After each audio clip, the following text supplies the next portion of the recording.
Broadcasting from the Blanchistan Centre. This is Phoenix FM.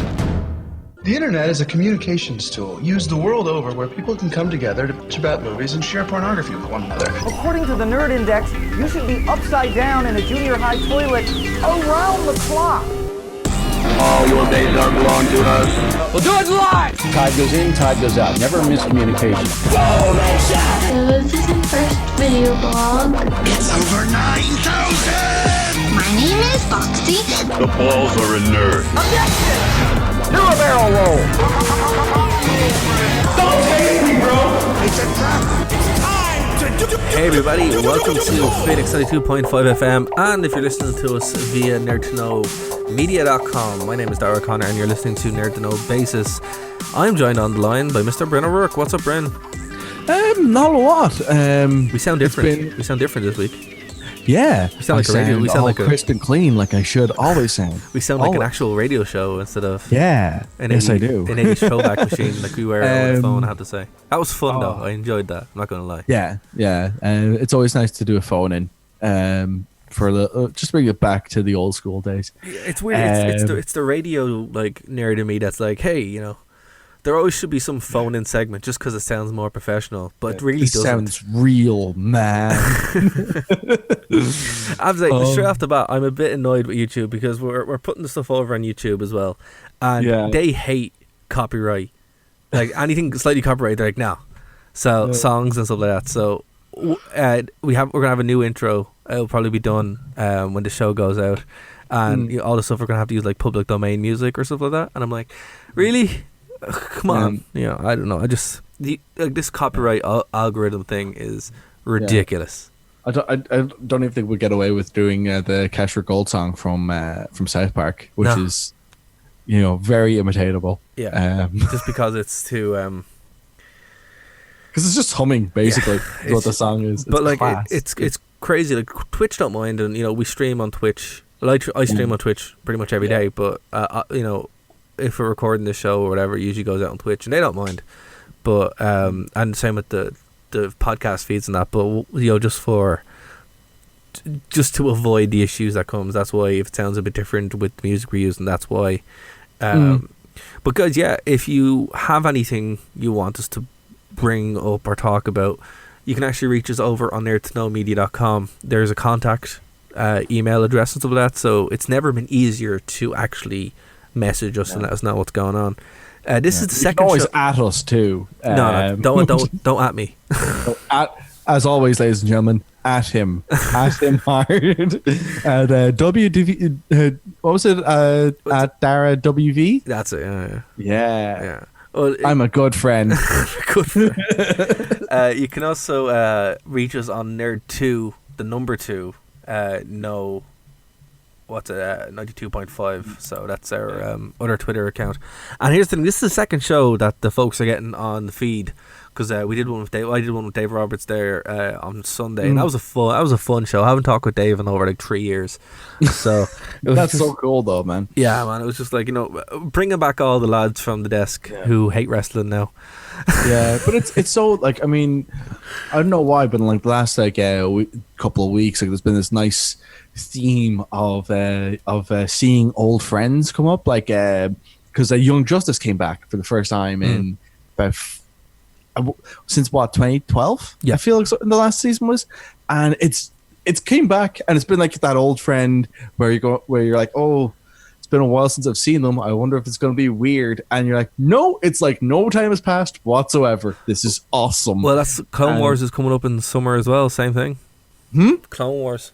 Yeah, absolutely. And like, I don't know, like, did you watch Young Justice when it was on? I didn't watch it when it was on. I watched it after, retroactively. So it's the same with Teen Titans. The initial Teen Titans I didn't catch when they were on, but I watched subsequently, and I really liked all of them. Like, I mean, so like you're able to watch the new season, new season pretty much live, pretty much straight in. Yeah, it's like, I mean, to me, Young Justice is the best DC animated show that isn't Batman the Animated Series. Controversial, but yeah, it's kind of hard to but I mean, you're basically all you have to really compare it to in terms of like quality after Batman the Animated Series is the Justice League series. Justice League is Superman. good, but that's it, really. Teen Titans is good though. Like Teen Titans is really, really good. But not Teen Titans Go now. I think there's a storytelling quality to Young Justice that just really edges it over for me. Yeah, I think it's because it is that kind of, it walks that line that X-Men, X-Men the Evolutions walked. It was around the same time where it's kind of like more adult and kid friendly, but still you kids go watch it. It's also like oddly uncompromising in going, oh, you just really have to like accept that there's stuff that isn't really going to get explained for you here. And with most shows, I would really hate it, but for some reason, there's something about Young Justice that makes me go, actually, I kind of really like this here. It's one of those things that should never work, but somehow did on this one occasion. It's the time frame it came out in. Yeah, but it's like, it's also like, I think in any time frame it came out in, it would have been a very daring move to go in season 2 and say, oh yeah, we're skipping ahead 5 years. It's a daring move, and to like also not really explain a lot of the stuff that's different. Like, one of the best examples is Beast Boy, where he was in one episode as a human in the first season, and he was given a blood transfusion by Miss Martian, and then the second season, he's Beast Boy. And there's no explanation for how that transformation occurred, other than the fact that you go, well, she has Martian DNA, so I guess it makes sense. And that's all you have to go on. Like, yeah, it's like just deal with it. Yeah, just roll with this. Like, it'll be grand. And yeah, I'm loving this season. I think it's really, really good. It's every bit as good as Titans is disappointing. I would say. Have you seen the Titans show yet? No, I didn't. I saw the ad and I'm like, I'm not watching that. Yeah, I watched the first 2 episodes on Netflix, and like I'm struggling with it in the sense of going, is it good? Is it bad? And it can't be all bad if I feel compelled to watch episode 3, but I still have like some misgivings are starting to arise, but I think that's more just because of there's a lot of stuff they're doing it that I find really tired, and like so like one of the like pretty much the main character of the show is Dick Grayson. Yeah, and they haven't really explained why he left Bruce, but basically he was like, I was kind of turning into him. So he's a bit more like Dick has always been a very much like a bright, sarcastic kind of guy, and now he's just a bit more brooding. And I'm not a big fan of unless they actually do commit to the character development being that he turns into the person he used to be. I don't really want to see the show because they're just going to do what Arrow did, where it's another bright, kind of sarcastic, kind of just like. Not not overly serious guy who's just turned into a brooding, boring person because the show didn't know how else to write his internal conflict. Then just going, he broods over stuff now because it's easier. I don't know whether you still make a Nightwing show or a Nightwing movie, but yeah, but it's like, I mean, they basically wanted to make a show of Batman in it, but they couldn't have Batman, so they just decided to force Dick Grayson into being Batman. And I'm not like. He actually is the second best Batman ever, though, to be fair. Oh, totally. But he's also he's also objectively the person that, like, if you're going, well, if I had to sit down and have a coffee with either Bruce or Dick Grayson, I'd could have picked Dick Grayson, to be honest with you. Dick isn't a psychopath. At least he'll have a conversation with me, And he isn't a psychopath. Yeah. Compared to Batman, who is, well, sorry, not Batman, Bruce Wayne. He is a psychopath. But like, you know what I mean, though. Yeah, it's just like, look, I'm still on the fence about it. I've kind of lost faith completely with DC's live action, except for Constantine. Constantine was great, but even then they cancelled that and he went into Arrow, and it's like, yeah. Well, it's just nice to kind of like that actor got to play him. Still plays him. Times as well. Still plays him. He plays him in the cartoon series as well. Yeah, and he played him in the Justice League Dark film, which was really good. That was very good too, actually. you know. But there's your Constantine though. You know, they should have just made a movie about it. But DC still don't know what they're doing. Although I think with Aquaman was a good start. Shazam is coming out soon. I think that was a good start to it too. But man, I'm just waiting for that experiment to finish. I do have to say though, while we're on the TV topic, did you watch Channel Zero at all? Which again? Channel Zero. Doesn't ring a bell. Oh man! All right, so this is probably something that no one actually watched, but it's a show that is quite good. It's a shame nobody watched because it's one of the best original TV shows out there. So it's, you know what creepypastas are, right? Yeah, so this is a show that started a couple of years ago. It has 4 seasons, and it's a show about creepypastas. Okay, so to explain what a creepypasta is, to those who aren't initiated, right? So basically, like creepypasta was like kind of like a play on words of copy paste, where the idea would be that like someone would have a quote unquote scary story, and then people would like copy and paste them all over the all over the internet. So like, I mean, Slenderman is probably the most famous creepypasta. Yeah, you know, but there's loads of examples of it. Like, and another one is like the haunted Pokemon games, and all that kind of stuff. Or like, I mean, you could go down like there's like tons of different stuff, like the haunted Pokemon games, loads for video games all over. Like there was one for the Hi Brian and all that kind of stuff. Yeah, and like the Sonic the Hedgehog one. Yeah, was another. Yeah, like this. Like I mean, you could look into the creepypasta for like 5 minutes or for 5 hours, and to be honest, you'll enjoy yourself just as much during that period. But you won't really have learned much more past that 5 minutes. No. But the reason why I mentioned it is because this show is quite good. Like it took the approach of actually writing each season in the vein of American Horror Story, but focusing on the creepypastas. So the first season, it started in 2015 with the first season being based on Candle Cove, which was a show that only, you know, certain kids remember, but it was really spooky, and it's very, very good. You know, and had this villain, or wasn't villain, but this character where it's like all made out of human teeth. But like, that's cool. If you actually look at it, it's viscerally disgusting. And it went on for 4 seasons. Max Landis actually produced the first 2 seasons. Oh, really? Yeah. You know, before it came out, he was a horrible person. Unfortunately, that happened. But look, unfortunately, I'm not really. I don't know. How does that word work with that sentence? I don't know, man. You know what I'm trying to say? Yeah, I know what you're trying to say. Like, it sucks. Like Max Landis's accomplishments were great. He's very much a case of like Chris Benoit. One of those people where he's like a Chris Benoit character. I wouldn't say he's on that level of extremity. No, but in the same way where you know, Chris Benoit. I'd say it's like I kind of put him in the same kind of group as I would put like Louis C.K. where where like there's that thing of going, well, I kind of struggle with it because I don't really like my views don't fall in line with where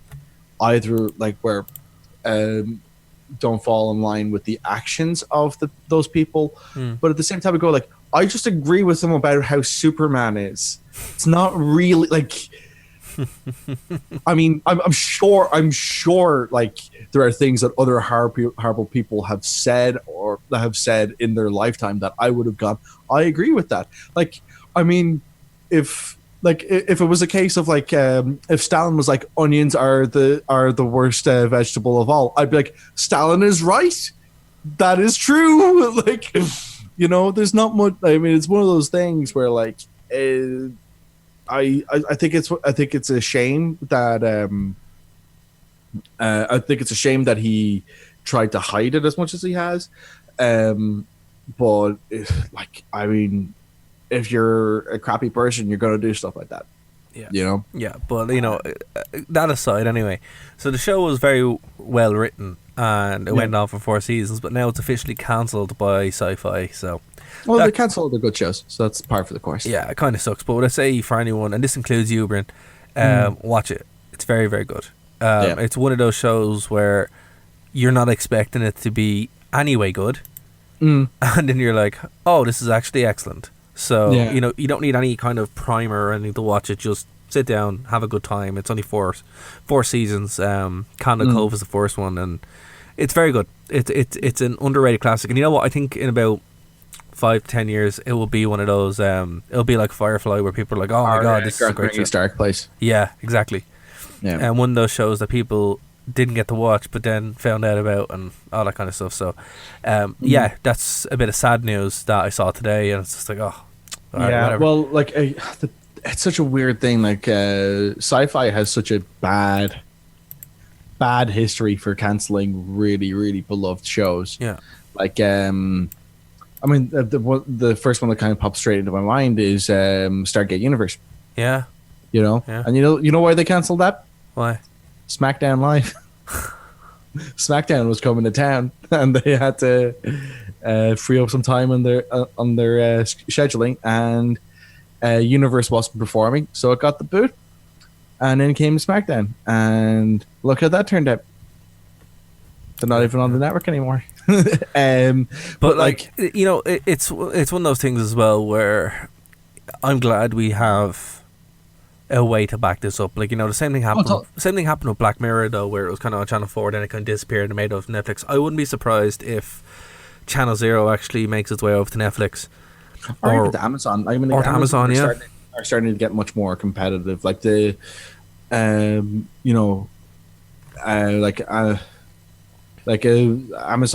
picked up the rights for The Expanse last year, and they're going to do season 4. So it's going to be interesting to see how that goes. And I'm looking forward to that because The Expanse is legit the best sci-fi show going on television right now. And if you haven't watched it, why have you not watched it? I've definitely talked about it in the last year or so. Yeah, to me, The Expanse is awesome. It's on my list. But this is the problem too, is that you go, oh, this show is great, and people are like, yeah, I have loads to watch, so it's not that I have loads to watch, I just have no time. That's but this is what I mean. Loads to watch is I have my time is pretty much filled. Although I did have to say, I was at the gym there today, and they have Wi-Fi.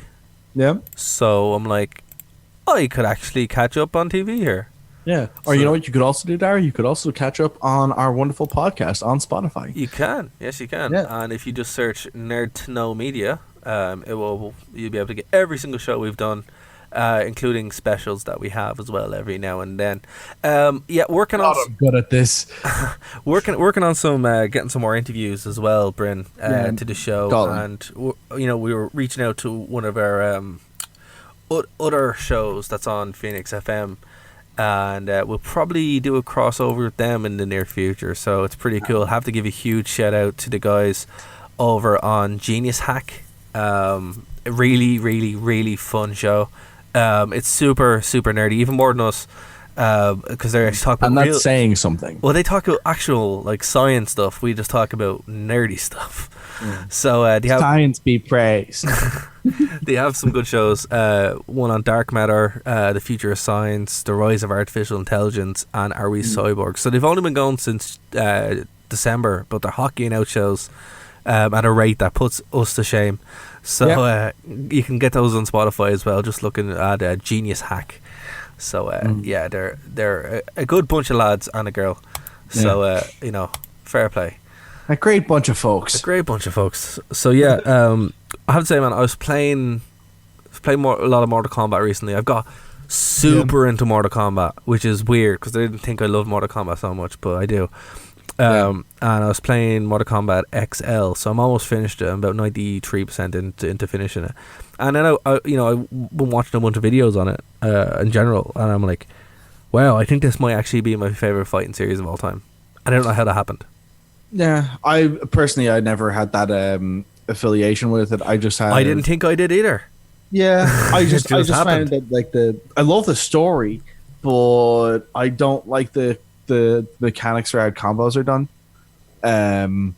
It's just I just never really was able to engage with it. I've much preferred Tekken was always much more in my speed for I like how the combos work in it because I feel like you can kind of figure out how the chains work a bit better. Because when a combo doesn't work, you go oh, it makes sense that it doesn't work. And then whereas I find that when in the way that the Mortal Kombat games are made, the Mortal Kombat combat system works, is that like if you don't do things exactly right, you're like, I have no idea what I did wrong here. Well, see, there's a couple of things on that. Like, it's the games have changed so much that they are pretty much 3 different type of games. The first one is, you know, your 90s combat. The one that came out around the same time as Tekken are not the best games, like Deadly Alliance and stuff like that, but the newer ones, they're so fluid and fun. Oh yeah, like but I'm even specifically talking about the newer ones because I remember I got I got Mortal Kombat X, and I also got the what's the Justice League game? Injustice, yeah. I like Injustice a lot, actually. But like Injustice again has the exact same. It's the same engine, like they're the same game. They're exactly the same game. It's just like, but like, you know what I mean? But they have the combat works where sometimes you can just do a combo and you go like, I don't understand what I did wrong with this combo, but it didn't go through fully, and I'm not a big fan of that. Fair. At the moment, actually, speaking of fighting games, because for anyone who has a PS4, I don't know if you saw the January sale, but oh my god, there were some incredible sales going on in the sale this year. What'd you get? I got UFC 3 for 20 quid. Wow, that's not bad. Yeah, well, considering it's 80, yeah, it's pretty good. Yeah, no, there were some pretty good. So I did nab some pretty good deals over the Christmas. I will have to say, great sale. The one thing that like disappointed me the most about UFC 3 was that I couldn't beat the crap out of terrible friend CM Punk, which is what I really terrible friend. Oh my god, is that a new gimmick for you, Brent? Terrible friend CM Punk. New gimmick. New gimmick. When was he ever a good friend? Is what I want to know. I don't know. I there was some pretty cool, some pretty outlandish rumors there about AJ Lee that apparently she was difficult to work with too. Oh, shocking! And I'm like, well, she did marry him. Obviously, they're very similar in some way, or they wouldn't have stayed together. So yeah, if you read the book, if you read her book, you're like, yeah, the two of you belong together. Like, I don't know. Apparently, they're nice in person, though. To be fair, comic books shops. Oh, like, I mean, there's a difference between being nice to a complete stranger and like telling a friend, "Don't worry about this court case that you could have easily avoided. I'll support you financially," and then going, "Sorry, bro, you have to pay a mortgage that you definitely can't afford."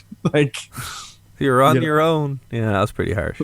Like, there is a difference between the two of them. Like, being nice to someone for 5 minutes and being nice to someone for 5 years are two very different things. Fair.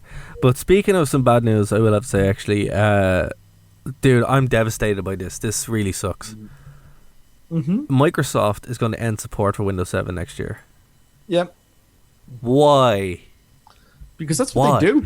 Like, everybody likes Windows 7. Everyone likes Windows XP too, but like that didn't stop them from ending support with it. Yeah, I know, but Windows XP was banjaxed. You know, Windows 7 is great. I'm using Windows 7 now as we speak, and I love it. You know, I think it's great. And if I put Windows 10 on this PC, it'll kill it dead. So I'm like, oh yeah, totally. But that's what am I supposed to do? Like, you know,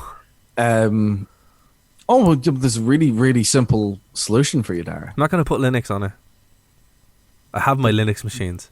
But Dara, it needs to turn. It needs to become a Linux host. A Linux host. Actually, we should have a Linux segment every week where we just this week in Linux.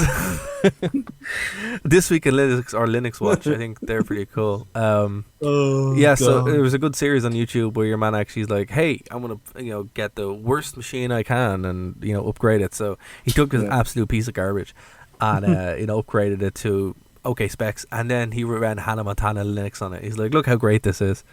I'm sorry," and he apologized. This is Justin Bieber distro as well. Oh, I'm not surprised. Yeah, I saw it and it's like Bebian. That's what it's called. Oh my god, Bebian, of course. Bebian, I love it. I saw like a Reddit thread about that where someone was like, why would anyone think that's a good idea to make that? It's like, because it's really funny. Like, look at this person thinking that making a distro for a pop star is really funny. There's actually I was trying to do something there during the week, and I didn't want to put full Ubuntu on the VM, So I started looking for lightweight VMs, and Lubuntu, which is like low Linux. It's actually great. It runs so nice. But now I did just put full Ubuntu on it because I needed it to install Rails on it, and it works so like it's incredible how little RAM and resources it actually needs to run perfectly on a VM compared to Windows. And then there's like Lubuntu, which is smaller even smaller again, and it's great. Like, I mean, it's like for anyone who has like an old laptop and they're going, well, like, what can I do? Like, put on Lubuntu onto it, and it's a question that I see a lot. You know, people are like, I should have scrapped my old laptop, and it's like, no, or even a desktop, because there's loads you can do. Actually, we have the same thing here at home where we have a desktop that's, you know, XP, right? A Ren XP, and it's just sitting there, and we're talking about stripping it and turning it into a NAS. Which is something you can do. You can get Open Media Vault, which is a Linux distro as well, and it just turns the whole thing into a network, basically a private cloud.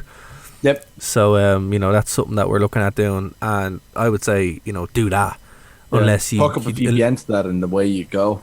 Yeah, well, unless you need a computer, you know. If you need a computer, then install Ubuntu, or, you know, what's it? LastOX is open source one as well, and then there's one. There's loads of different Zorin. That's also looks like with Windows.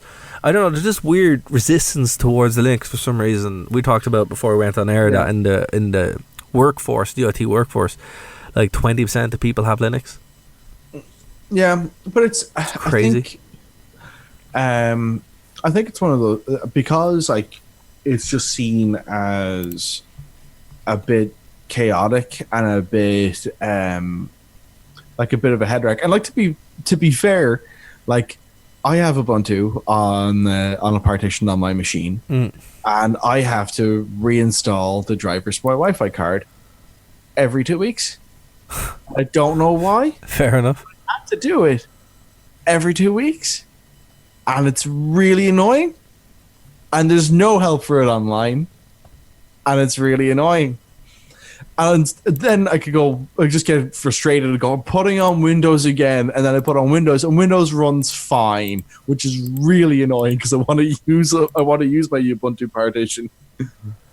Windows runs fine until it doesn't, and stuff like this is one of the times when it doesn't. And I'm like, I like Windows 7. Leave Windows 7 alone. Like, I heard that they were going to bring out leave 7 alone. They were going to bring out support where you could pay yearly or something like that for it. If Windows brought out like a 10-year pack where you'd pay a fixed fee of like €40 for support, I'd pay that. Yeah, but you know it wouldn't. No, it would be a ridiculous amount of money. It'd be like, you know, €40 a year, and you'd be basically paying enterprise prices for a home OS. But like, what's it? Numbers came out there that Windows 10 actually did take over 7 around the world recently. So, you know, there is that. But I don't know. Like, it's frustrating that, you know, I'm probably gonna either have to put 10 or risk putting 10 on this, or else strip it down to Linux, because it's just like. Yeah, well, you know what you're gonna do then? Strip it down to Linux. Yeah, probably. It's just annoying. But hey, you know, for anyone who we lost there, it's like, what's Linux? It's like, guys. Seriously, Linux is cool. Actually, speaking of which, I had a Raspberry Pi there, and I wanted to figure out how to SSH into it without using Wi-Fi. You can SSH into it via USB. Again, SSH. This is secure shell. What's the H for again? It's secure shell. Secure shell. That's what it is. Yeah. Secure shell. Yeah. So, like, basically, the idea is that you're able to securely just remote into the command line of the PC. It's very like for in terms of like for admin purposes, it's great because it means you don't actually have to be you don't even have to really be on site. No, with it, you can just, as long as you're on the same network, you can actually just remotely access it, and it's very, very useful for being able to move around different systems. But it's more common to see it done with Linux. You can actually install libraries and stuff like that for Windows, but using remote desktop protocols tends to be much more popular. That way you get to have the whole graphic user interface exactly. to play with. Well. Exactly. So And the same principle applies here, but the difference is you don't have to be over internet. You just plug directly into the USB, and it works that way. You go in through local. So you that's nice. That's so cool. Yeah, so because I got a Raspberry Pi Zero just randomly because the Pi Hut were selling them for like a tenner over Christmas. And I'm like, oh yeah, I need this, and I didn't need it, but it's just fun to carry around a Linux system, just to mess with it when you don't want to install a VM. So yeah, you just remote into it. It's pretty cool. And I think we're gonna take a break there to let everyone's brain kind of chill out after that heavy nerd talk. But guys, this is Nerd to Know Basis after all. Yeah. And sometimes we like to talk about really technical, nerdy, you know what. So we're gonna take a break, and when we get back, a whole bunch more here on Nerd to Know Basis of Phoenix 92.5 FM. Okay, so you're listening to the podcast and you're wondering, well, what if I want to listen live and I'm not in Ireland? Well, don't worry. Go over to www.nerdtoknowmedia.com. On the webpage at the bottom, there is a link to the Phoenix FM stream. Check out the details of the show you want to listen to, and you'll be able to catch us live. Don't forget to tweet in nerd2, the number 2, no 92.5, or of course you can contact us via the contact tab on the website over on nerdtoknowmedia.com.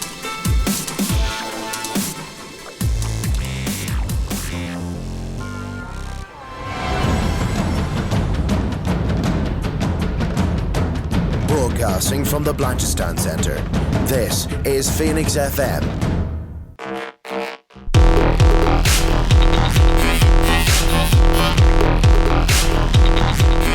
And we're back, guys, after that quick break.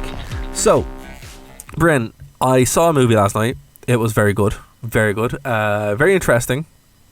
So, I don't know how I feel about it. I wrote the review, so I know how I feel about it, but I'm still kind of, that point where you watch a movie and you're like, what did I actually think about it? It was the new Christian Bale movie called Vice. Oh, cool. So it tells the story of Dick Cheney's rise to power and the whole post 9/11 thing. Yeah. It's done by the director of The Big Short, Step Brothers, Anchorman, all that kind of stuff. So, if you like The Big Short, you'll like this. It has the same kind of tone to it. Sweet, yeah, I'll have to check that out. It's good, it is good. But the Big Short. The Big Short's great. Big Short is like one of the best films of this decade. But, in my opinion, it's not as good as The Big Short. Yeah. Not by a long shot. It's weird though, because it's pretty much the same cast of The Big Short are in it. That's so strange. Steve Carell plays Donald Rumsfeld, right? Oh, wow, awesome. No. The makeup and hair is so good in this movie at certain points that you forget that you're watching the actors. Steve Carell. Yeah, Steve Carell. Awesome. Steve Carell, but then he does the mannerisms, Donald, and you're like, oh my god, that's Donald Rumsfeld. Yeah, but Steve Carell's always had this reputation for being a character performer. He's great, and Tyler Perry's in it. He plays Colin Powell, and it's like, wow, he looks exactly like Colin Powell. It's scary. That's kind of awesome. It is. It's great, and he plays a really good part. Tyler Perry in serious roles, it's just like, wow, they come out of nowhere. You're not expecting them to be as good as they are, and you're like, wow, that's fantastic. Do you remember when McConaughey decided to act again, and you're like, yeah, I forgot you could act. Actually, that happened with Amy Adams for me in this movie. I'm like, oh my god, Amy Adams, you're fucking great. She is like the heart of the movie. And you from watching so much, obviously she's great in Arrival, but for the past couple of years I'm watching her as, Discount Lois Lane. And it's like, oh wow, you're actually a phenomenal actress. Yeah. I forgot you could do this. It's a very good, so all across the board, character wise, the story is really gripping and engaging. However, and this is a big one for me, there were two major criticisms I had in this one, right? So the first one was the pacing is all over the place. Yeah. It's all over the place. Pet peeve. And the thing about it is, because it jumps back and forward, so you're like, okay, right, so once you get that, it's fine. And it's the first part of 3 stories, right? So for me to understand this, you can't just go, Bush bad, Obama good, Trump bad. That's too simplistic. So while it doesn't come off like that, because you're missing the rest of the story, it comes off, as what did he call it? liberal bait bashing or something like that, you know, where it's very liberal, you know, and it's so bad at the end of the movie they actually lampshade it. They do like this mid skit where it's like, hey, there's one thing that bothered me about this movie. It comes off very liberal. And then this guy stands up and he's just like, oh, you know, you're a redneck. What do you know? It was all about facts. And then they have like a little fight. And it's made a joke out of, right? Because there are points where you're like, it does kind of feel like that, but it's all facts. Yeah. But the thing about it is, it's like because they're missing the rest of the story. So yeah, during this time, Bush was horrific. And the stuff that Cheney did was horrific. And but they make him very sympathetic as well, which is crazy. Like, I didn't realize all this stuff was happening to his family, where his daughter was a lesbian, and all this kind of stuff. I was like, wow, I had no idea about this, you know. And what he does, it's really good. Christian Bale is a great actor, obviously, and you know the way he acts in this movie is very, very good. But for me, I think this is like the part one of a story. Part two would probably be The Big Short, right? Yeah. And part three is a movie that isn't made yet. And that movie would be, you know, Snowden would be the only thing that would fit in there, where it kind of goes through the crimes of Obama and how he extended the stuff that Cheney did into leading up into Trump. Yeah. And it's like, that doesn't exist. So because there's not a true line, you're just sitting here going, this is very one-sided, but it's all 100% true. You know? So it really comes off very unbalanced, and it's because the balance isn't there. So for anyone who's concerned about that, you know, watch The Big Short after it, or watch Snowden, and that gives you a very clear picture of America post 9/11, which I respect what they did. It's a great movie, but you're reading reviews and they're very mixed, and it's because of these issues. People are like, it's very unbalanced. It's all over the place. I'm like, yeah, because it's not a full story. It's part one of the rest of the story, which The Big Short kind of falls in the middle. It's also like for American culture, it's like 9/11 was just such a major. Like before 9/11, about people, like the big event in American history people talked about was Pearl Harbor. Yeah, you know, and 9/11 is that moment for people, and like that moment now, and like, I mean, the dust is settled enough now that we can kind of look at it nearly 20 years later. I say that, man. Like, there's a part in the movie when they show 9/11. Yeah, and it starts off obviously with what happened in 9/11 and that, right? Still, when they show it, it's still really eerie. Yeah. Because you remember, like, we grew up in the shadow of 9/11. I remember being in school when that happened. Yeah.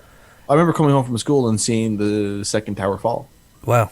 Yeah, I was in English class and we were told, and we got to go home, and, you know, it was just kind of, you know, I remember when that happened. I remember like it was yesterday. Yeah. But it was crazy. Because, like, that whole time period, you know, I remember like it was yesterday. Sorry for interrupting you. Yeah. But, like, I mean, I think especially when you look at how America responded to it overall, like, this isn't me bashing any one person or any one administration or any, you know, this is just like the overall picture. The response was exceptionally poor in almost every measurable way.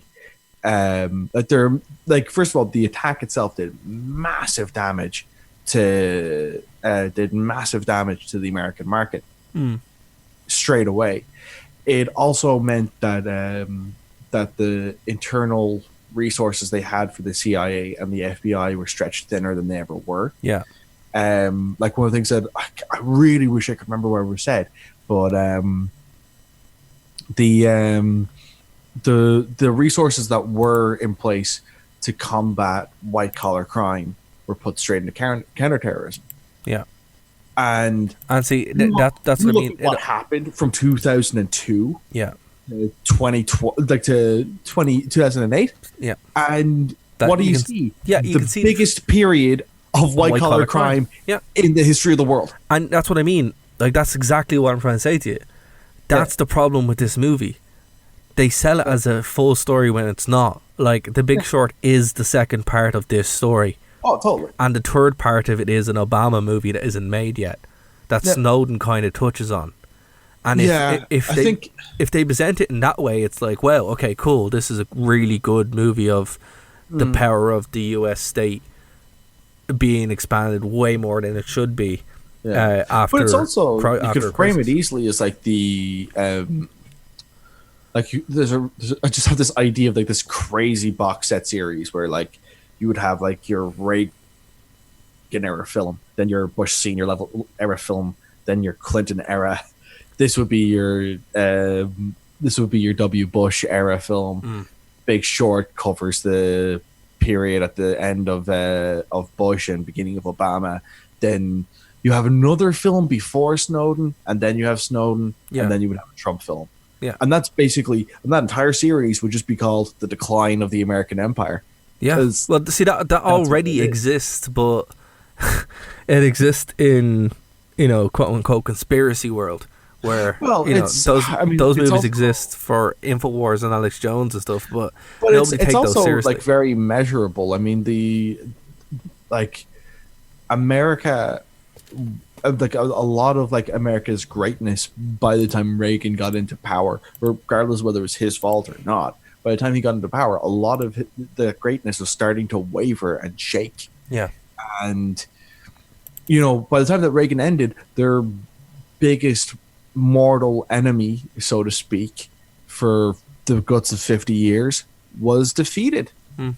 And, it was left like Bush Senior with a hell of a task of going, how do I galvanize people to move on to a new enemy or onto new enemies?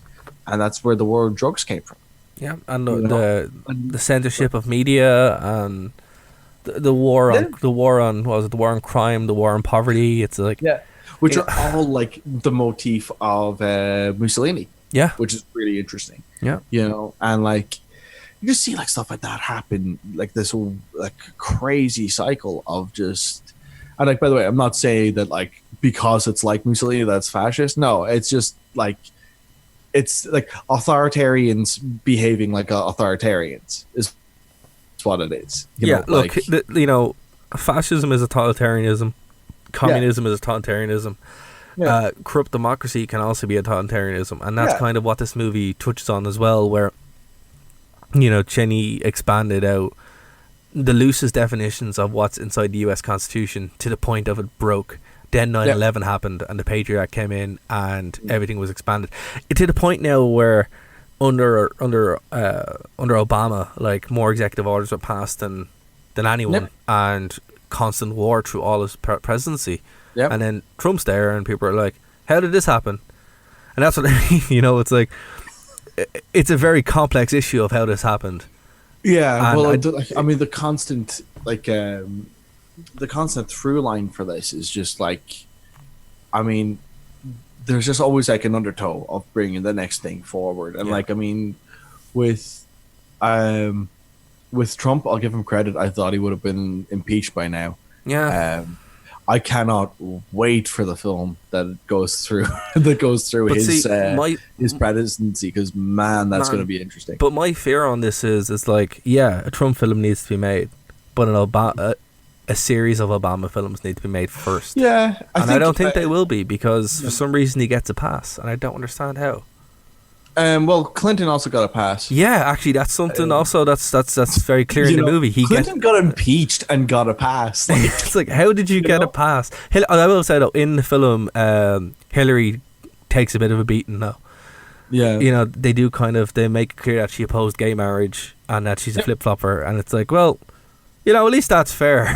It's like but yeah, you're right. Actually, Clinton gets a complete pass in that movie. Oh, totally. Yeah, but completely. Yeah, Clinton. But you see, the thing is as well is that like the common denominator between Obama and Clinton is that both of them had charisma, and buckets of it. Yeah, true. And, if there's one thing that America loves, it's charisma. Look at Charlie Sheen.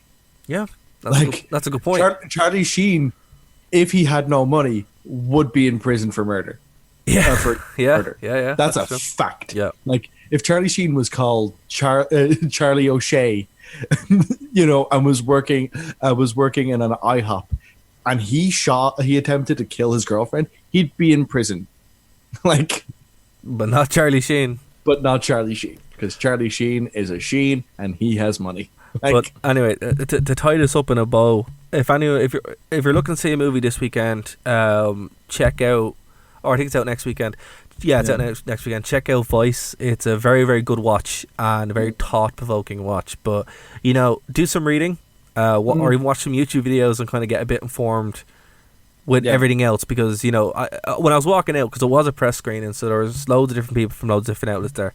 A lot of people did not like it for the reasons that we outlined, and I was listening to them. And usually I don't, listen to what other people say, but it's like, wow, this is going to be one of those movies that is going to be divisive, not politically. I mean, just some people like it and some people won't. And when I'm reading the reviews today, I was like, yeah, okay, this is exactly what I thought was going to happen, Well, I think there's also that thing as well now where I think especially because of stuff like stuff like Brexit, there is a real push for people to be like, I want something to be honest, but I also want it to be I wanted to have balanced information in it. I don't want it to just be on one side. Yeah, just cherry picked on one in favor of one side. Yeah, to be fair, because I can't speak for the film. I haven't seen it. Yeah, but, that would be my concern with it.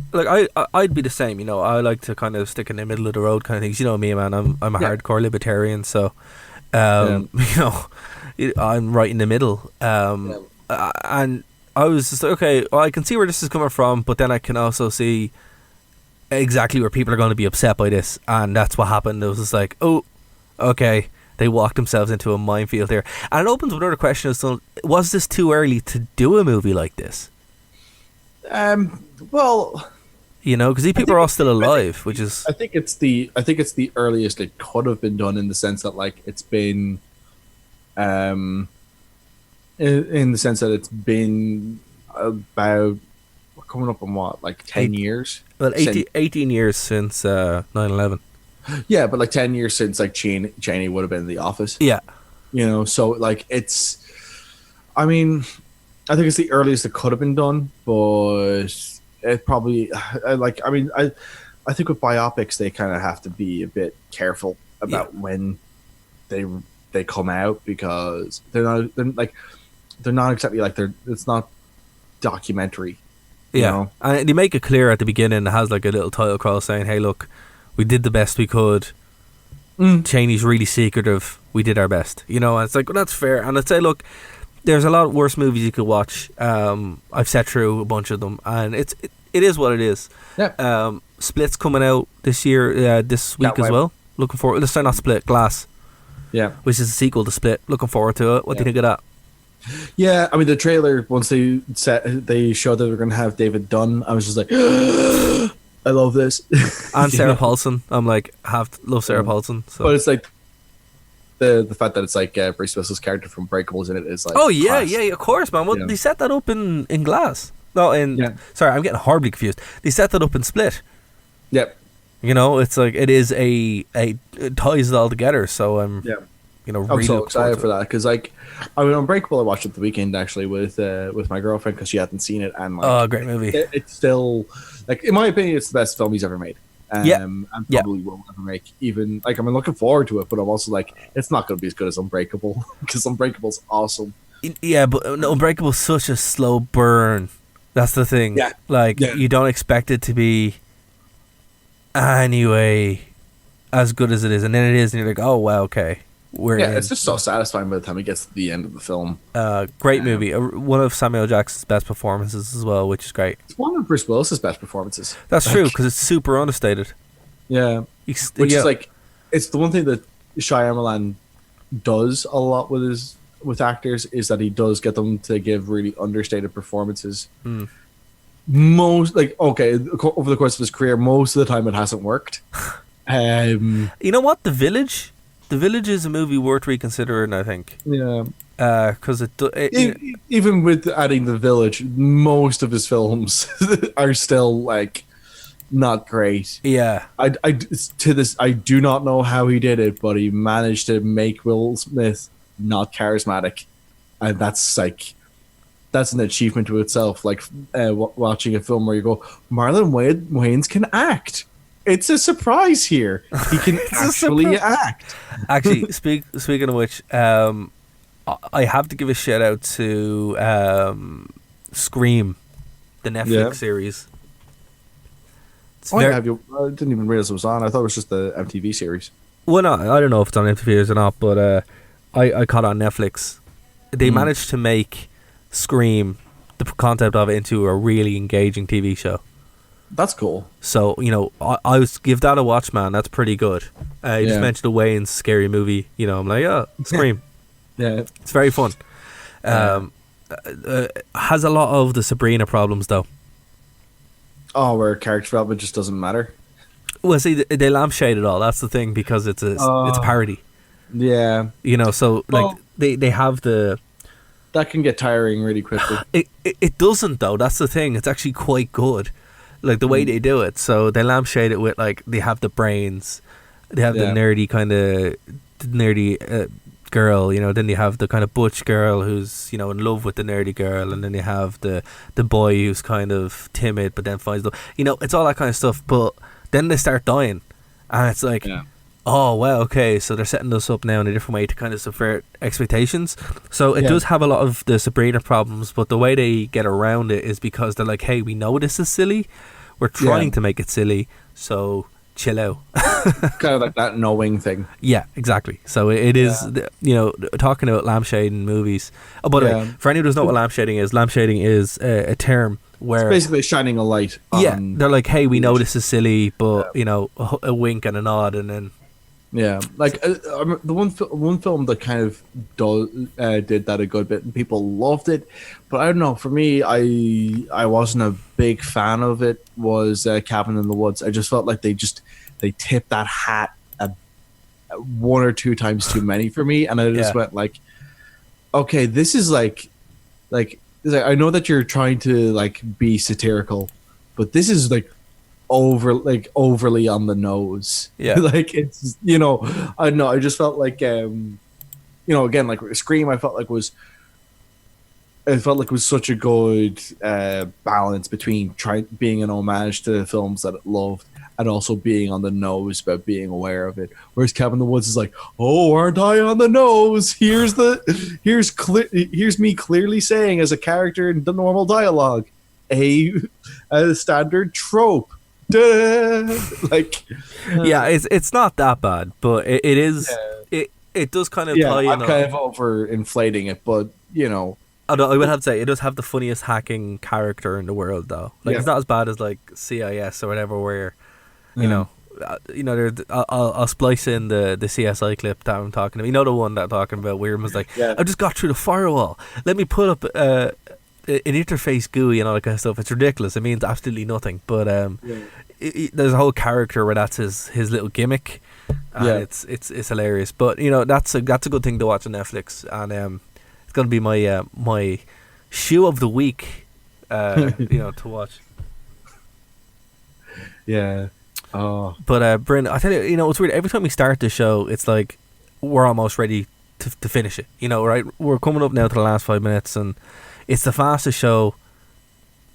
It's the fastest hour of the week. It's the fastest hour of the week. It really is. And we literally just we have a list of topics, guys, but we just sit and shoot the what. So if you guys have anything that you want us to talk about, let us know, because there is a lot to get through with certain things. But we try making our own notes, but that just goes out the window once one of us goes on a tangent, and that's the show over. That's what happened. That's what happened today.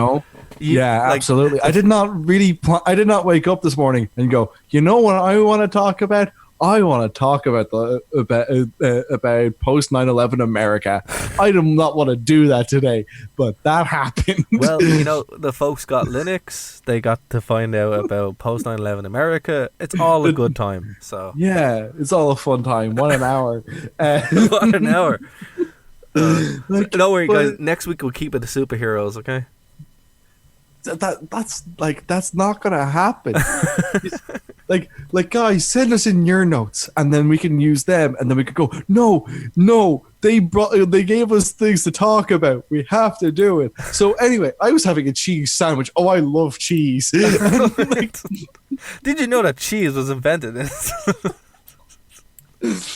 Oh no, but seriously guys, if you want to contact us, there's a bunch of ways to do it. So you can tell us your favorite cheese. Yeah. So what did you think about post 9/11 America? At Bryn, so at cast_Bryn cast_cast. That's the one. Yes. The one. So anyway, if you want to reach us, I want to know your favorite cheese and what you thought of post 9/11 America. Oh man, what a weird combination. So the best way for you guys to reach us is to go over to www.nerdtoknowmedia.com, and that will give you our beautiful website with links to Geeks of the Industry, with links to our Twitch, show archives, iTunes, Spotify, the whole bunch, and then you can contact us directly there by clicking on the contact button, and that will open up your Gmail account, or if you can just email us directly, nerdtoknowpfm@gmail.com. If you don't want to do that and rather go through the Twitter, it's at nerd2, the number 2, no 92.5. And they're the best way to reach us, or on Facebook. There's no excuse not to get involved. Bryn, before we finish up this truly bizarre edition of Nerd to Know Basis, what would you like to plug? Geez Louise, you kind of ran through most of the plugs there, so I have no idea what I want to plug. Right on. Get Ubuntu. It's great. We love Linux. We love two things here: cheese and Linux. Yeah. So and like politics from a decade ago, apparently. It's just, listen, if I could go back to one time, it would be 2002 till about 2007, and I just loop a Bandersnatch style there forever. That's one thing we didn't talk about. We'll talk about it next week. But until then, guys, my Twitter is at DaraWV. Of course, Bryn's Twitter, if you want to add him, is at cast_Bryn_cast. So until next week, guys, I've been Dara Connor. He's been Bryn O'Rourke. This is Nerd to Know Basis on Phoenix 92.5 FM. We'll talk to you then. Bye.